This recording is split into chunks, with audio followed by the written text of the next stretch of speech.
Pakistan stock exchange में ज़बरदस्त तेज़ी देखी गई। 100 इंडेक्स में 2000 से ज़ायद पॉइंट्स का इजाफा हुआ। 100 इंडेक्स 1,13,353 पॉइंट्स पर ट्रेड हुआ है। आपको इस हवाले से बताते चलें कि मस्बत रुझान सामने आया। पाकिस्तान स्टॉक एक्सचेंज में ये ज़बरदस्त तेज़ी देखी गई। मज़ीद बताएंगे हमजा गिलानी। हमजा बताइए। जी बिल्कुल, साल 2024 का ये सेकंड लास्ट ट्रेडिंग सेशन है और ज़बरदस्त तेज़ी का रुझान जारी है। एनबीएट इंडेक्स दौरान ट्रेडिंग 2000 पॉइंट प्लस भी हुआ। वजूहात क्या हैं, इसी हवाले से मेरे साथ इस वक्त मौजूद हैं शरियार स्टॉक एक्सपर्ट हैं।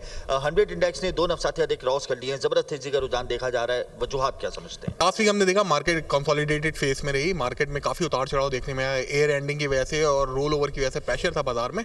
आज जब कारोबार का आगाज़ हुआ तो काफ़ी हद तक पोजीशंस अंडर कंट्रोल थी। फिर उसके बाद कल प्राइम मिनिस्टर ऑफ पाकिस्तान एक उड़ान पाकिस्तान के नाम से एक प्लान लेकर आने, पाकिस्तान की एक्सपोर्ट बढ़ाने का इरादा रखता है। मुस्तकबिल के लिए काफ़ी ज़्यादा पॉजिटिव उसके अंदर आउटकम्स होंगे। यही वजह है कि आज मार्केट में काफ़ी अच्छी एक्टिविटीज रही, खासतौर पर आईटी के स्टॉक के अंदर हमने देखा ऑयल एंड गैस में कुछ रिकवरीज देखने में आ रही हैं। साथ साथ टेक्सटाइल और बैंकिंग स्टॉक्स भी बहुत अच्छा परफॉर्म कर रहे हैं। बैंक्स के हवाले से एक टैक्स हुकूमत ने ख़त्म किया जिसका पॉजिटिव इम्पैक्ट पड़ा है।